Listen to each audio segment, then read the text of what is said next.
എല്ലാവർക്കും നമസ്കാരം.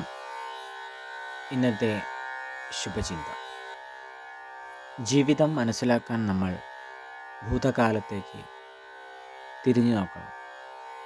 എന്നാൽ നമ്മുടെ ജീവിതം മുന്നോട്ട് പോകാൻ മുന്നോട്ടേക്കാണ് ചിന്തിക്കേണ്ടത്.